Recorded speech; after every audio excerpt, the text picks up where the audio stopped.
Hello বন্ধুরা, কেমন আছো সব? বলো তো দেখি। সব ভালো আছে? আশা করি সব ভালো আছো। আজকে আমি একটা নতুন রেসিপি দেবো, মুরগির মাংস মানে চিকেন। এটা বাসি ছিল, ও ফ্রিজে ছিল, ওই জন্য আমি কী করবো, ছেলেরা বলছে কী করবে এটা। সবাই বলছে আমি না কিছু করবো না, আমি দেখি করে খাইয়ে দিই একটু। এটা সিদ্ধ করে নুন দিয়ে সিদ্ধ করে জলটা ফেলে দিয়েছি।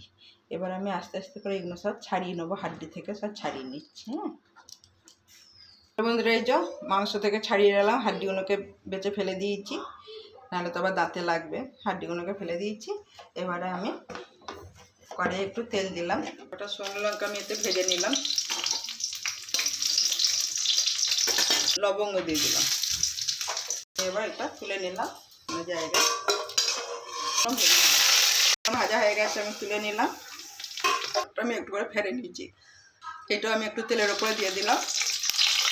টমেটোটা হয়ে গেছে, ভেজে নিলে আরও ভালো হয়, কারণ আজকে আমি পোড়াবো না বলে আমি তেলে ভেজে নিলাম। পেঁয়াজ রেখে দিয়েছি, নিলাম পেঁয়াজটা। এটা ঠান্ডা হয়ে গেছে, এবারে আমি এটা পেস্ট করে নেবো একটু। এটা আমি ভালো করে মেখে নিই।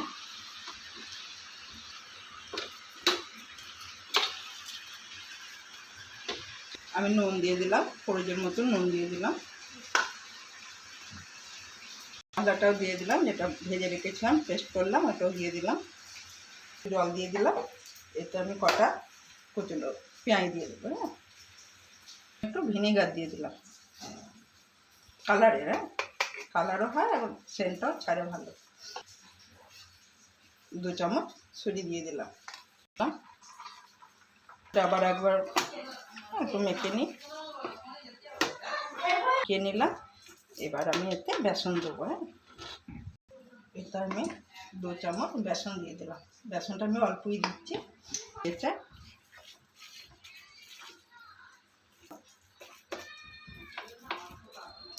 আমি আবার সাদা তেল দিয়ে দিলাম,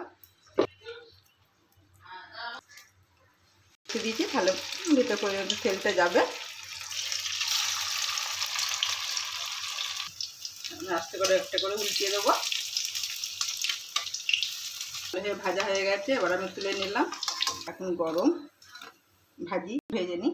এই যে আমার ভাজা হয়ে গেছে, দেখুন বেশ মচমচে করা, খুব সুন্দর হয়েছে। আমি তো খাই না, এবার সবাইকে দিয়ে দেখবো কী বলে। যদি ভালো লাগে তাহলে ভালো।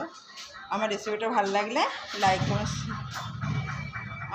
আমার রেসিপিটা ভালো লাগলে লাইক কমেন্ট শেয়ার অবশ্যই করবেন। সব ভালো থাকবেন, সুস্থ থাকবেন। আপনারা সহজ দিয়েও খেতে